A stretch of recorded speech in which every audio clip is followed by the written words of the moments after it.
చాలా వరకు అందరూ డైట్ జాయిన్ అవుతున్నట్టు చెప్తున్నారు, బట్ ఎన్ని కేసెస్ లాస్ అవుతున్నారు అనేది చెప్పట్లేదు. అంటే వాళ్ళు మధ్యలో ఆగిపోతున్నారు ఆ డైట్ కి.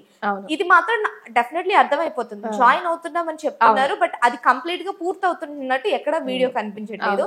అండ్ ఇంకొకటి, ఆవిడ చాలా వందల కొద్ది టెస్టిమోనియల్స్ ఆవిడ ప్రొఫైల్ లో పెడుతూనే ఉంటారు, ప్రతిరోజు పెడుతూ ఉంటారు. బట్ దాని కింద ఒక్కసారి కూడా కామెంట్ సెక్షన్ అనేది ఓపెన్ అనేది ఉండదు.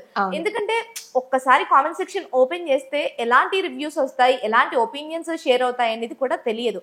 బట్ ఆవిడ టెస్టిమోనియల్స్ ని తీసుకొచ్చి ఈవిడ ఇలా తగ్గారు అని చెప్పేస్తున్నారు, కానీ అది నిజమైన పర్సనా, జాయిన్ అయ్యారా లేదా, కరెక్ట్ పర్సన్ తగ్గారా చూపిస్తున్నారు. ఓకే, బాగుంది. 2 months వాళ్ళు వెయిట్ లాస్ జర్నీలో జాయిన్ అవుతున్నారు, తర్వాత 1 month మెయింటెనెన్స్ డైట్ లో జాయిన్ అవుతున్నారు, తగ్గుతున్నారు. తగ్గిన తర్వాత ఒక 3 నెలలు అయిన తర్వాత వాళ్ళు ఎలా ఉన్నారు అది తెలియాలి ఫస్ట్ థింగ్. ఎందుకంటే మళ్ళీ వెయిట్ ఖచ్చితంగా బయటకు వచ్చేస్తుంది. మొత్తం మనం ఏదైతే లూజ్ అయ్యామో అది మొత్తం వచ్చేస్తుంది. బహుశా కొంతమందికి రాదేమో, లేకపోతే వాళ్ళు మెయింటైన్ చేసుకుంటున్నారేమో. అందరూ అయితే మెయింటైన్ చేయలేరు, అది కూడా చెప్పాలి వాళ్ళు. ఇప్పుడు ఈవిడ ఇంత 10 కిలోలు తగ్గింది, 20 కిలోలు తగ్గింది అంటే 6 నెలలతో తను ఎలా ఉంది అని చూపించాలి. అండ్ కామెంట్ బాక్స్ అంటారా, అది కూడా ఖచ్చితంగా ఆన్ చేసుకోవాలి. ఎందుకంటే ఒక మనం పబ్లిక్ ప్లాట్ఫామ్ మీద ఉన్నాము అన్నప్పుడు నెగిటివ్ ఉంటది, పాజిటివ్ ఉంటది. మీరు అది ఆన్ చేయలేదు అంటే you are not going to accept negative things అన్న మాత్రం అర్థమైపోతుంది. ఇప్పుడు మనలో ఏదో ఒక ప్రాబ్లమో ఏదో ఒక లొసుగు ఉంటేనో మనం ఆఫ్ చేస్తాం కదా. మీరు కాదనుకున్నప్పుడు అది ఆన్ చేయండి. అందరు రివ్యూస్ ఇస్తుంటారు కదా, నేను మేడం డైట్ లో జాయిన్ అయ్యాను, నేను తగ్గాను, నేను ఇంత తగ్గాను, నాకు ఈ ప్రాబ్లం తగ్గిపోయింది అని చెప్పాలి కదా. నాకు ఎంత మంది ఎన్ని కామెంట్స్ పెట్టారంటే, ఒక అమ్మాయి అయితే B12 డెఫిషియన్సీ వచ్చి నేను అసలు మాట్లాడలేకపోతున్నాను, నేను నడవలేకపోతున్నాను ఆ కామెంట్ పెట్టాను. నేను అది పిన్ చేసి కూడా పెట్టాను. తనకి చాలా ఎన్నో లక్షలు ఖర్చు అయిందంట తను మళ్ళీ నార్మల్ కావడానికి ఈవిడ డైట్ లో జాయిన్ అయ్యే. మరి అవన్నీ ఆన్ చేస్తే అవన్నీ బయటకు వస్తాయి కదా. అప్పుడు మీరు ఇప్పుడు ఆన్ చేశారు అనుకోండి, ఎవరైనా మీకు రివ్యూస్ పెట్టినప్పుడు మీరు మంచి తీసుకోండి, చెడు తీసుకోండి. ఎవరికైతే తప్పుగా మీరు చేయలేకపోయారో వాళ్ళని మళ్ళీ రివ్యూ చేయండి. అయ్యో ఈ పొరపాటు వచ్చిందా మీ వల్ల, మీరు మళ్ళీ ఇది చెయ్యండి, మీరు తగ్గుతారు అని చెప్పండి. ఏ వీడియోకి ఉండదు, దేనికి ఒక్క వీడియో కూడా ఉండదు. ఓకే. అండ్ సెలబ్రిటీస్ ఇప్పుడు సీరియల్ వాళ్ళకి సంబంధించి కూడా చూసుకుంటే చాలా వరకు లాస్య గారు, శ్రీవాణి గారు, శృతి గారు చెప్పుకోపోతూ పోతే చాలా ఉన్నారు. సో అలాంటి వాళ్ళందరూ కూడా ఇప్పుడు డైట్ ఫాలో అవుతున్నారు అంటే వాళ్ళందరూ ఓన్లీ ప్రమోషన్స్ చేస్తున్నారు అనుకోవచ్చా? ఎందుకంటే మీరు అంటున్నారు ఆ డైట్ చేయడం అనేది చాలా కష్టం. ఎందుకంటే నేనే లిటరల్లీ చాలా చూసాను అన్నమాట. ఒక ఆవిడ కూడా కామెంట్ చేశారు, ఫుడ్ అయితే చాలా బ్యాడ్ గా ఉన్నది, అస్సలు తినలేము, అసలు చెయ్యలేము కూడా. నేను అది చేస్తున్న టైంలోనే నాకు హెయిర్ ఫాల్ కూడా చాలా లాస్ అయిపోయాను, మైగ్రేన్ అటాక్ అయిందని కూడా చెప్పిన సందర్భాలు నేను కావాలంటే కామెంట్స్ కూడా నేను మీకు స్క్రీన్ మీద వేపిస్తాను. చాలా మంది ఈ ప్రాబ్లమ్ తో సఫర్ అవుతున్నామని చాలా మంది చెప్పడం జరిగింది. సో మరి సెలబ్రిటీస్ చేసేదంతా ఓన్లీ ప్రమోషన్ అని అనుకోవచ్చా? అనుకోవాలి, ఇంకా ప్రమోషన్స్ అని అనుకోవాలి. ఎందుకంటే ఇప్పుడు నార్మల్ పీపుల్ ని అందరినీ, సరే ఓకే మీరు ఎవరైతే వెయిట్ తగ్గారో ఒక 15 మందిని తీసుకొచ్చి కూర్చోబెట్టి ఒక వీడియో చెయ్యండి, మీరు ఇలా తగ్గారా జెన్యున్ గా ఇవ్వండి. ఒక్కొక్కళ్ళని పిలిచి కాకుండా ఇప్పుడు సెలబ్రిటీస్ అనుకుంటాం, వాళ్ళు తగ్గుతున్నారు, వాళ్ళకేం ట్రీట్మెంట్స్ చేయట్లేదా తను? నేనైతే అనుకోను. ఖచ్చితంగా ఏదో ఫ్యాట్ ఫ్రీజింగ్ ట్రీట్మెంట్ ఏదో చేస్తున్నారా నేను అనుకుంటాను. ఎందుకంటే ఈ సుప్రజ గారు ఉన్నారు కదా, పెరుగు పచ్చడి ఆంటీ, సుప్రియ తను తగ్గింది అంటే నా కామెంట్ బాక్స్ లోనే చాలా మంది కామెంట్ చేసింది ఏంటంటే ఆవిడకి ఏదో ఫ్యాట్ ట్రీట్మెంట్ చేశారు, లైపో చేశారు, ఆవిడేమి డైట్ తో తగ్గలేదు, ఆవిడ ఎంత. నేను ఇవాళ డైట్ లో ఉన్నాను అని కొన్ని వీడియోస్ చేసేవాళ్ళు. ఆవిడ హ్యాపీగా ఇడ్లీలు, హ్యాపీగా పుదీనా పచ్చడి, నాకు పుదీనా పచ్చడి కూడా చెప్పలేదు ఆవిడ, ఓన్లీ అల్లం పచ్చడి. మరి నాకేమో 1.5 ఇడ్లీ పెట్టి ఇంత స్లిమ్ గా ఉన్నదా అంత, ఆమెతో పోల్చుకుంటే నేను స్లిమ్ అయినా. మరి ఆవిడకేంటి 4-5 ఇడ్లీలు, అసలు నాకు అర్థం కాల. మరి ఆవిడ ఎలా తగ్గుతుంది? మరి నేను ఒక ఇడ్లీ తినే నేను తగ్గలేకపోతుంటే ఆవిడ ఎలా తగ్గుతుంది? అసలు ఈ స్పార్క్ క్లినిక్ కి నాంది పలికింది అంటే బ్రాండ్ అంబాసిడర్ అంటే ఆవిడే. పెరుగు పచ్చడి ఆంటీ అనుకోవచ్చు. పెరుగు పచ్చడి ఆంటీ ఇప్పటికీ కూడా మెయింటెనెన్స్ డైట్ అని చెప్పిన ప్రతిసారి కూడా లిటరలీ లాట్ ఆఫ్ ఫుడ్ ముందు ఉంటుంది. ఒక వెరైటీస్ ఆఫ్ ఫుడ్స్, లాట్ కాదు వెరైటీస్ ఆఫ్ ఫుడ్, వెరైటీ కాదు, చాలా ఉంటాయి అన్నమాట. ఒక పెద్ద ప్లేట్ ఉంటుంది, ఇంత క్వాంటిటీలో ఒక బాస్మతి రైస్ ఉంటుంది. అంటే ఎలా అంటే మసాలా ఎక్కువ పౌడర్లు మసాలాలు అన్ని ఎక్కువేసి కారాలు ఫుడ్ అంటే ఉప్పులు కారాలు అన్ని మంచిగా మసాలాలతో దట్టించిన ఫుడ్ తింటారు. నాట్ ఆ కోడ్ అంటారు, ఈ కోడ్ అంటారు, ఏంటి చేపల పులుసు అంటారు, ఏవేవో సంథింగ్ చాలా వెరైటీస్ చెప్తా ఉంటారు. మంచి నూనెలో ఎర్రగా కాల్చి కాల్చి కాల్చి మరి అన్ని తింటారు. మరి అంటే ఆవిడ్ని ఎర్రగా చూపించి మిగతా వాళ్ళని మోసం చేస్తున్నట్ట. అంతే ఫుడ్ అవునా ఈవిడ ఇంత తింటూ తగ్గిపోతున్నారంటే మేము కూడా ఇలాంటివన్నీ తినేసి మేము కూడా తగ్గిపోతాం. అంతే కదా, అంతే కదా. ఇప్పుడు ఈ 2 months మనం తగ్గుతామో తగ్గమో దేవుడు ఎరుక. తర్వాత మెయింటెనెన్స్ డైట్ అని చెప్పి జాయిన్ అయిపోతే మీరు 4 days మీ ఇష్టం వచ్చింది తినండి, మిగతా 3 days మాత్రం నేను చెప్పినట్టు తినండి అంటారు. ఈ 4 days లో నువ్వు 4 బిర్యానీస్ తిన్నావు అనుకుందాం, 3 days స్టార్వ్ అయినా నువ్వేమి పెద్ద ఎఫెక్ట్ ఏం పడదేమో అనిపిస్తుంది, ఈ తగ్గమనే అనిపిస్తుంది. ఎందుకంటే ఆ వెయిట్ వస్తూనే ఉంటుంది. కానీ తిను తగ్గుతుంది అంటే మాత్రం దీనికి ఖచ్చితంగా ఏదో ట్రీట్మెంట్ జరుగుతుంది అని అయితే నేను అనుకుంటాను. ఎందుకంటే చాలా మందికి ఇప్పుడు చెప్తున్నారు కదా ఇంచ్ లాస్ కావాలి అని వచ్చారు, ఓన్లీ డైట్ తో ఇంచ్ లాస్ ఏం అవ్వదు, నీకు ఫ్యాట్ లాస్ అవుతుంది. ఇంచ్ లాస్ అవ్వాలంటే నువ్వు ఎవ్రీ 10 days కి క్లినిక్ కి రావాలి అని చెప్తున్నారు. అదేంటి అక్రయోలైపోసిస్ ట్రీట్మెంట్ చేస్తారు, అదో ఈఎంఎస్ ఈహెచ్ఎస్ అనేది ఒక మెషిన్ గురించి చెప్తున్నారు ఇప్పుడు, అదేదో ఫ్యాట్ ఫ్రీజ్ చేస్తారనమాట. మరి ఇప్పుడు ఎంతని డబ్బు పెట్టుకుంటాం, నీకు 30,000 డైట్ కి పెట్టి మెయింటెనెన్స్ కి కూడా 10,000 అంట. మళ్ళీ ఎవరో నాకు కామెంట్ చేశారు మెయింటెనెన్స్ డైట్ కూడా ఏం ఫ్రీ కాదు, దానికి కూడా ఒక 10,000 ఛార్జ్ చేస్తారు. మళ్ళీ ఇప్పుడు ఈ ట్రీట్మెంట్స్ ఇవన్నీ చేయించుకుంటే ఇంకా దాని డైట్ అని ఎలా అంటాం, డైట్ అను ట్రీట్మెంట్ చేయించుకోండి అనాలి ఇంకా, అంతే. డైట్ వల్ల తగ్గుతున్నారు అని అనకూడదు అప్పుడు. సో మీరు పెరుగు పచ్చడి ఆంటీ వెయిట్ లాస్ అవ్వడంలో కూడా మీరు దాన్ని నేను నమ్మను, నేను 100% నమ్మను. ఎందుకంటే అంత తింటున్న మనిషి అంత తగ్గుతుందంటే నేను నమ్మను. మరి మేము ఎందుకు తగ్గట్లేదు అసలు? ఆ 2 months లో ఆ 1 month అనుకోండి, పోనీ ఒక చికెన్ గానీ ఇంకా వేరే ఏదైనా నాన్ వెజ్ గానీ నేను అసలు టచ్ కూడా చేయలేదు. అయినా కూడా ఆవిడ ప్రమోట్ చేసుకుంటున్న ఒక ఛానల్లో చెప్పడం కూడా జరిగింది అనమాట. నేను చికెన్ ని అస్సలు తినమని చెప్పను, ఎందుకంటే ఇప్పుడు వచ్చే ఎగ్స్ కావచ్చు, ఇప్పుడు వచ్చే చికెన్ కావచ్చు, అది మంచిది కావట్లేదు. సో ఆ రెండింటిని చెప్పి వీళ్ళ వెయిట్ ని నేను ఇంబ్యాలెన్స్ చేయలేను కాబట్టి నేను చెప్పను అని అన్నారు. బట్ అక్కడ ఎందుకు చేంజ్ అవుతుంది అనేది తెలియట్లేదు. ఇంకొకటి ఏంటంటే అండి, అందరికి మెదులుతున్న ఒకే ఒక ప్రశ్న ఏంటి అంటే, ఆవిడ ఇంతమంది టెస్టిమోనియల్స్ ఇస్తున్నారు, అందరూ తగ్గారు అని చెప్తున్నారు. ప్రతి ఒక్కళ్ళు నా దగ్గరకు వచ్చిన ప్రతి ఒక్కళ్ళు కూడా నెలలో 10 kgs తగ్గారు, 12 kgs తగ్గారు అని ఈజీగా చూపించేస్తున్నారు. బట్ కొంతమంది అనే క్వశ్చన్ ఏంటి అంటే, అందరికి రైజ్ అయ్యే క్వశ్చన్ ఏంటంటే, వాళ్ళ ఇంట్లోనే వాళ్ళ హస్బెండ్ ఉన్నారు, వాళ్ళ ఇంట్లోనే వాళ్ళ అబ్బాయి ఉన్నారు, సో మీరెందుకు మీ అబ్బాయిని మీ హస్బెండ్ నే టెస్టిమోనియల్ వాళ్ళని తగ్గించి వాళ్ళని చక్కగా అందంగా చూపించి వాళ్ళని ఎందుకు టెస్టిమోనియల్ గా పెట్టకుండా అంటున్నారు? మీ ఇంట్లో వాళ్ళని ముందు మీరు కరెక్ట్ గా చేసి పక్కన వాళ్ళకి చెప్పండి అని నేను విన్నాను అనమాట. ఇది నాకు కామెంట్ పెట్టారు ఒకళ్ళు, ఫస్ట్ ఆమె కొడుకుని చూసుకోమనండి తర్వాత వేరే వాళ్ళ గురించి మాట్లాడవచ్చు అని చెప్పి నాకే ఒకళ్ళు ఎవరో కామెంట్ పెట్టారు.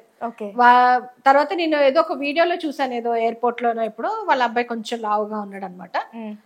అది నిజమే అనిపిస్తుంది. ఇప్పుడు ఇంతమందిని నువ్వు తగ్గారు, ఇతను 12 kilos తగ్గింది, 14 kilos తగ్గింది అని చెప్పి చెప్తున్నారు కదా, తను బిఫోర్ ఆఫ్టర్ పిక్చర్ పెడతారు, కొంచెం తగ్గుతారు. నేను కూడా 4 kilos తగ్గినప్పుడే చాలా తగ్గిపోయినట్టు అనిపించా. చాలా మంది మా ఫ్రెండ్స్ కూడా అడిగారు ఏంటి అట్లా అయిపోతున్నావు మాన్సి, ఏం చేస్తున్నావు అని. ఇప్పుడు నేను 4 kilos తగ్గాను, నేను 8 అని చెప్తా, అంతే కదా. నా వేయింగ్ మిషన్ మీరేం చూపించట్లేదు కదా, అక్కడ పెట్టి ఏం చూపించట్లేదు. నువ్వు ఎంత తగ్గావు అని అంటే ఇప్పుడు డైట్ చేసిన తర్వాత కొంచెం తేడా అయితే వస్తుంది, దానికి మీరు 10 kilos 12 kilos అని ఫిగర్స్ పెట్టి చెప్తే అది కరెక్ట్ కాదు. అది కరెక్ట్ కాదు, ఆ ఫిగర్స్ కూడా కరెక్ట్ కాదని అనుకుంటున్నాను. 4 kilos తగ్గినా మోహన్ ష్రింక్ అయిపోతుంది, 2 kilos తగ్గినా. ఇప్పుడు ఇవాళ ఉపవాసం ఉంటాం మనం, తెల్లారికి పీక్ పోదా మోహం. అప్పుడు నేను 1 kilo తగ్గిపోయాను 2 kilos తగ్గిపోయాను అని అంటే మళ్ళీ వచ్చేస్తావు నువ్వు తిన్నాక. అది నేను అనేది ఒక 6 నెలలు టైం పెట్టుకొని మళ్ళీ ఆ తగ్గిన వాళ్ళ టెస్టిమోనియల్స్ మళ్ళీ 6 నెలల తర్వాత చూపించండి. 6 నెలలకు కూడా వాళ్ళు అలాగే మెయింటైన్ చేస్తున్నారంటే అప్పుడు మీ డైట్ వర్కౌట్ అయినట్టే, లేదంటే లేదు. బుడదలో పోసిన పన్నీరే అనుకోవాలి అప్పుడు ఈ డబ్బులన్నీ. అంతే. అంటే మీరు చెప్తున్న విధానంలో నాకు అర్థమవుతుంది ఏంటి అంటే, డబ్బులు ఇన్ని వేలు కట్టి మెయింటెనెన్స్ డైట్ అని చెప్పుకొని లేకపోతే బ్లడ్ రిపోర్ట్స్ కి అంటే టెస్ట్లకి అని చెప్పుకొని వీటన్నిటికి చెప్పుకొని వెళ్ళి ఆవిడ చెప్పే ఆ 4 స్పూన్ల డైట్ కోసం కడుపు మార్చేసుకొని వేరే మైగ్రేన్ కావచ్చు లేకపోతే మీరు చెప్పినట్టు హెయిర్ లాస్ కావచ్చు, నాకు B12 డెఫిషియన్సీ కూడా వచ్చింది డైట్ లో. ఓకే. తర్వాత నేను మామూలుగా ఏదో చిన్న ప్రాబ్లం వచ్చి నేను బ్లడ్ రిపోర్ట్స్ చేయించుకుంటే అప్పుడు B12 డెఫిషియన్సీ కూడా ఉంది. నా ముందు రిపోర్ట్స్ లో డైట్ కి ముందు రిపోర్ట్స్ లో నాకు ఏ ప్రాబ్లం లేదు. మామూలుగా మనకు అర్థమవుతుంది, అంత ఇంత చదువుకున్నాడు కూడా అర్థమవుతుంది ఆ రిపోర్ట్స్ చూస్తే. ఇప్పుడు గూగుల్లో నువ్వు అదే సెర్చ్ చేసావంటే నీకు ఏం ప్రాబ్లమో అదే చెప్పేస్తారు, డాక్టర్ వరకు అక్కర్లా. నా రిపోర్ట్స్ లో ఏ ప్రాబ్లం లేదు, కానీ నాకు B12 డెఫిషియన్సీ మాత్రం వచ్చింది దానివల్ల. ఓకే. అండ్ చాలా వరకు వినీలా గారిని చూస్తే అందరూ అప్సరసలాగా చూస్తూ ఉంటారు, ఎందుకంటే ఆవిడ షేప్ కావచ్చు లేకపోతే ఆవిడ మెయింటైన్ చేసే విధానం కావచ్చు. కొంతమంది నేను చెప్తున్నాను కదా ప్రతి ఒక్కటి నేను కూడా స్క్రీన్ మీద వేపిస్తాను, ఆవిడ ఎంతసేపు మేకప్ తోటే ఉంటారు. బట్ మనకి రియాలిటీ చూపించేది ఏంటి అంటే మనం వెయిట్ లాస్ అవుతున్నామంటే వితౌట్ మేకప్ మన స్కిన్ ఎలా ఉంది, మన గ్లో ఎలా ఉంది అనేది కూడా తెలియడం చాలా ఇంపార్టెంట్. ఎందుకంటే తగ్గటం వరకు కాదు, తగ్గిన తర్వాత మనం ఒక పేషెంట్ లాగా ఎవరికి కనపడకూడదు. చూస్తున్నారు అంటే వీళ్ళేదో కడుపు మార్చేసుకునే లేకపోతే తిండి లేక తగ్గిపోయారనే ఫీలింగ్ రాకుండానే, తిండి లేక తగ్గిపోయారు అనుకుంటే పర్వాలేదు, నీకు ఏదైనా రోగం వచ్చిందా అని అడిగారు అనుకో అది ఇంకా చాలా చండాలంగా ఉంటుంది. అట్లా అడిగిన వాళ్ళు కూడా ఉన్నారు కదండి. వాళ్ళు మనల్ని అడగరు, వాళ్ళల్లో వాళ్ళు మాట్లాడుకుంటారు ఏంటి అట్లా అయిపోయింది ఏమైనా ప్రాబ్లమా అని. అట్లా అయిపోయిన వాళ్ళు ఉంటారు. ఇప్పుడు వినీలా చాలా అందంగా ఉన్నారు అని మీరు అందరూ అనుకుంటున్నారు కదా, అదంతా ఫేకే అని నేను అంటాను. ఎందుకు అంటే ఇప్పుడు మీ దగ్గరే ఒక పార్లర్ ఉండి, మీకు కూడా ఒక కాస్మెటాలజిస్ట్ ఉండి, మీకు కూడా ఒక డర్మటాలజిస్ట్ ఉండి, మీకు కూడా ఒక మంచి ఫ్యాట్ లాస్ ఎక్విప్మెంట్స్ ఉంటే మీరు అంతకంటే అందంగా ఉంటారు. ఇప్పుడు లిప్ ఫిల్లర్స్ అని తర్వాత బొటాక్స్లని ఏవేవో కెమికల్ పీల్స్ అని అన్ని చేయించుకున్న తర్వాత తను అలా ఉన్నారు. నేను మామూలుగా తను ఏదో టార్గెట్ చేసి మాట్లాడటం కాదు, మీరు ఫస్ట్ వీడియోస్ చూడండి, తను ఎలా ఎలా ఎలా స్టార్ట్ అయింది, ఎక్కడ ల్యాండ్ అయింది అనేది మీరు చూడండి. ఇవాళ ఉన్న ఫేషియల్ ఫీచర్స్ ఇంకొక ఎపిసోడ్ లో ఉండవు. అంటే నువ్వు ఈ రోజు ఏదో లిప్ ఫిల్లింగో లేకపోతే బొటాక్సో ఏదో చేయించుకున్నట్టే కదా, ఒకరోజు చబ్బీగా కనిపిస్తాయి చీక్స్, ఒకరోజు నార్మల్ గా ఉంటాయి. అంటే ఏంటి అర్థం? మనం చేయించుకుంటే మనం ఉండవా? ఇప్పుడు డైట్ వల్ల సాగ్ అయిపోతుంది కదా స్కిన్ అంతా, దాన్ని మళ్ళీ మీరు నేను బిర్యానీ తింటా, నేను కాఫీ తాగుతా, నేను అన్ని తింటాను, నేను ఐస్ క్రీమ్ తింటా, నేను చాక్లెట్ తింటా అని చెప్తున్నారు. మరి మీరెందుకు లావు పెరగట్లేదు? మరి మేమెందుకు పెరుగుతున్నాం? మేమేమైనా పెద్ద సిల్క్ చాక్లెట్ తినేస్తామా? ఏం తినాం కదా. ఎవరికైనా తిక్కొస్తుంది, ఒక చిన్న ముక్క తిని ఊరుకుంటాడు, అది కూడా తింటే తెల్లారే వెయిట్ పెరిగిపోతున్నప్పుడు మరి మీరెందుకు పెరగట్లేదు? అంటే మీ ట్రీట్మెంట్సే మీకు కారణం, అంతే కదా. మనకు కూడా అదే ట్రీట్మెంట్లు చేసేవాళ్ళు వంట మనుషులు ఇన్ని ఉంటే అంతకంటే అందంగా ఉంటాం. ఓకే. ఎందుకంటే తను మిడ్ 45 లో 46 మిడ్ 40s అనుకుందాం, నేను కూడా సేమ్ అదే ఏజ్, నేను కూడా మిడ్ 40s లో ఉన్నాను. నేను ఎలా ఉన్నాను అంటే ఒక్కొక్కళ్ళ బాడీ తీరు ఒక్కొక్కళ్ళ స్కిన్ తీరు ఒకటి ఉంటది. నేను ఆ ట్రీట్మెంట్స్ అన్ని చేయించుకుంటే నేను అంతకంటే అందంగా ఉంటాను, అంతే కదా. దానికి డైట్ అని పేరు పెట్టద్దు కదా. డైట్ వల్లే నేను ఇలా ఉన్నాను, డైట్ వల్లే నేను ఇంత కలర్ వచ్చాను అంటే అది ఫేక్. ఓకే. సో మీరైతే నమ్మరు వినీలా గారు ఆ డైట్ మెయింటైన్ చేయడం వల్ల, డైట్ తో ఉండడం వల్లే అలా ఉన్నారు అంటే? నమ్మరు. ఓకే. అంటే ఎందుకు అడుగుతున్నానంటే ఇప్పుడు నేను అగైన్ మళ్ళీ ఇది చెప్తున్నట్టే, హౌస్ వైఫ్ వల్ల కావచ్చు, పిల్లలు అంటే ఇప్పుడు పెళ్లి కాని అమ్మాయిల దగ్గర నుంచి స్కూల్కి వెళ్ళే పిల్లల దగ్గర, పెళ్లి కాని వాళ్ళకి నేను డైట్ చెప్పను అని చెప్తారు తను. అవును, నోటీస్ చేశారా? ఎందుకంటే చాలా హెల్త్ కాంప్లికేషన్స్ వచ్చేస్తాయి. ఫస్ట్ లో వాళ్ళలో ఉన్న అందం పోతుంది, ఇక అందం పోయిందంటే ఇక పెళ్లి చూపుల్లో కూర్చోబెడితే పిల్లని చూస్తారా? చూడరుగా. కొంచెమన్నా నువ్వు కళకళలాడుతా నీ మొహం గ్లోయిష్ గా ఉంటే ఫస్ట్ పిల్లోడు చూసి పడిపోతాడు. నువ్వే ఒక పేషెంట్ లా కూర్చుంటే వాడెందుకు చూస్తాడు నిన్ను? చూడడు. అందుకని పెళ్లి.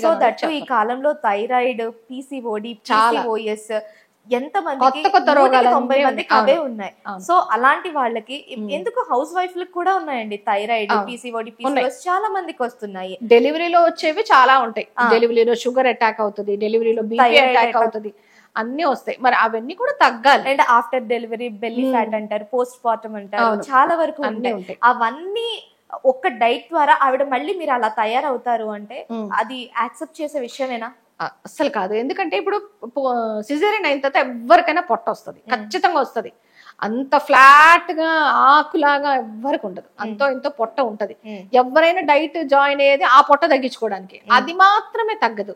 నేను తనకి పర్టికులర్ గా నా పొట్ట ఒక్కటే ఫోటో తీసి కూడా పెట్టాను నేను, మేడం నాకు ఇది తగ్గాలి, నేను ఓవరాల్ గా తగ్గిపోతున్నాను, అది కాదు నాకు కావాల్సింది, నాకు ఈ పర్టికులర్ పార్ట్ అది తగ్గాలి.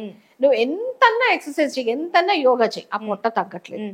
అది కూడా ఇంత పెద్దగా ఏం లేదనుకోండి, కానీ తగ్గదు. అది తగ్గాలి అని అడిగితే కూడా దానికి ఏం పెద్ద రెస్పాన్స్ లేదు. అది తగ్గాలి అంటే మీరు ఫ్యాట్ ఫ్రీజింగ్ ట్రీట్మెంట్ చేసుకోవాలి.